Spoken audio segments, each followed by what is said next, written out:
Cyber నేరగాళ్లు రోజురోజుకి రెచ్చిపోతున్నారు. Cyber నేరాలకు అడ్డుకట్ట వేయడానికి ఎన్ని ప్రయత్నాలు చేసినా ప్రయోజనం లేకుండా పోతుంది. ఇక సైబర్ మోసాల పట్ల దేశ ప్రజలకు అవగాహన కల్పించే లోపే ఈ కంత్రిగాళ్లు కొత్త రూట్లో అటాక్ చేసి పని కానిచ్చేస్తున్నారు. కొత్తగా ఈ మధ్యకాలంలో డిజిటల్ అరెస్ట్ అని ప్రజల్ని హడలెత్తిస్తున్నారు. అందినంత దోచుకుంటున్నారు. దీంతో డిజిటల్ అరెస్ట్ అనే పదం వింటేనే ప్రజల గుండెల్లో రైళ్లు పరుగు తీస్తున్నాయి. ఇక తాజాగా ఈ మోసగాళ్లు ఏకంగా సెంట్రల్ మినిస్టర్ ఫోర్జరీ సంతకంతో ఓ వృద్ధురాల్ని డిజిటల్ అరెస్ట్ చేసి 99 లక్షల రూపాయలు కాజేశారు. వాళ్ళు పెట్టిన భయంతో ఉన్నదంతా ఊడ్చేసి బాధితురాలు తిరిగి ఫోన్ చేస్తే స్విచ్ ఆఫ్ రావడంతో మోసపోయారని తెలుసుకుని సైబర్ పోలీసుల్ని ఆశ్రయించింది. దేశంలో రోజురోజుకి సైబర్ నేరాల సంఖ్య విపరీతంగా పెరిగిపోతుంది. ఒకప్పుడు bank KYC update, OTP, online delivery వంటి వాటి పేరుతో మోసం చేసే సైబర్ నేరగాళ్లు ఇప్పుడు డిజిటల్ అరెస్ట్ పేరుతో జనాలను నిండా ముంచుతున్నారు. డిజిటల్ అరెస్ట్ విచారణ పేరు చెప్పి అందిన కాడికి దోచుకుంటున్నారు.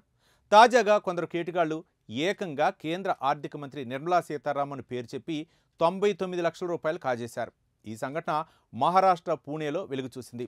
నిర్మలా సీతారామన్ ఫోర్జరీ సంతకం, నకిలీ సీల్ ఉన్న ఫేక్ అరెస్ట్ వారెంట్ చూపించి 60 ఏళ్ల మహిళ దగ్గర నుంచి 99 లక్షల రూపాయలు కాజేశారు కేటుగాళ్లు.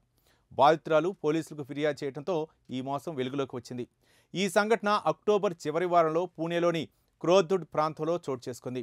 బాధితురాలు ఎల్ఐసి సంస్థలో ఉన్నతోద్యోగిగానే విధులు నిర్వహించి కొన్నేళ్ల క్రితమే రిటైర్డ్ అయ్యారు. అక్టోబర్ చివరి వారంలో ఆమెకు సైబర్ కేటుగాళ్లు కాల్ చేసి తమను తాను డేటా ప్రొటెక్షన్ ఏజెన్సీ నుంచి కాల్ చేస్తున్నామని ఒక వ్యక్తి ఫోన్ చేసి ఆమె ఆధార్తో లింక్ అయిన మొబైల్ నంబర్ అక్రమ లావాదేవీలకు ఉపయోగించబడిందని భయపెట్టాడు.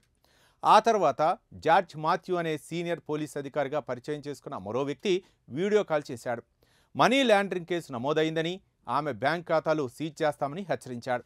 సైబర్ నేరగాళ్లు ఏకంగా కేంద్ర ఆర్థిక శాఖ నుంచి జారీ అయినట్లుగా నిర్మలా సీతారామన్ నకిలీ సంతకం, ప్రభుత్వ ముద్ర ఉన్న నకిలీ అరెస్ట్ వారెంట్ను వాట్సాప్లో పంపారు. వయసు దృష్ట్యా ఆమెను డిజిటల్ అరెస్ట్ చేస్తున్నామని, కేసు దర్యాప్తు పూర్తయ్యే వరకు వాట్సాప్ కాల్లోనే ఉండాలని భయపెట్టించారు. ఇక ఆమె ఆర్థిక నిధుల ధృవీకరణ నిమిత్తం తన వద్ద ఉన్న డబ్బు మొత్తాన్ని రిజర్వ్ బ్యాంక్ ఆఫ్ ఇండియా ఖాతాలకు బదిలీ చేయాలని ఆదేశించారు. ఇక చెప్పినట్టు చేయకపోతే జైలు శిక్ష తప్పదని బెదిరించడంతో తీవ్ర భయాందోళనకు గురైన బాధితురాలు వాళ్ళు చెప్పినట్లుగా విన్నది. కేటుగాళ్లు సూచించిన పలు ఖాతాలకు తన దగ్గరున్న మొత్తం 99 లక్షల రూపాయలు బదిలీ చేసింది. తరువాత వెంటనే వాళ్ళు కాల్ చేయగా వారి ఫోన్లు స్విచ్ ఆఫ్ రావడంతో తాను మోసపోయానని గ్రహించి కుప్పకూలింది. వెంటనే తేరుకొని పూణే సిటీ సైబర్ పోలీసులకు ఫిర్యాదు చేసింది. ఈ ఘటనపై కేసు నమోదు చేసుకున్న పోలీసులు డబ్బు బదిలీ అయిన ఖాతాలను గుర్తించి వాటిని బ్లాక్ చేసేందుకు చర్యలు తీసుకుంటున్నారు. అయితే ఎప్పుడూ కూడా పోలీసులు డిజిటల్ అరెస్ట్ చేయరని, ఆన్లైన్ ఇన్వెస్టిగేషన్ చాలా తక్కువ సందర్భాల్లో మాత్రమే ఉంటుందని, కాబట్టి ప్రజలు డిజిటల్ సరెండర్కి ఎవరికీ కావద్దని సైబర్ పోలీసులు సూచిస్తున్నారు.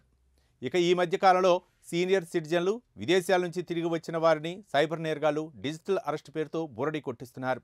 ఈ మధ్య సుప్రీంకోర్టు కూడా ఈ డిజిటల్ అరెస్టులపై తీవ్ర ఆగ్రహాన్ని వ్యక్తం చేస్తూ కేంద్ర, రాష్ట్ర ప్రభుత్వాలు ఈ మోసాలకు తెరతీయడానికి ఎలాంటి చర్యలు చేపట్టాయో సమగ్ర నివేదిక సమర్పించాలని ఆదేశించింది.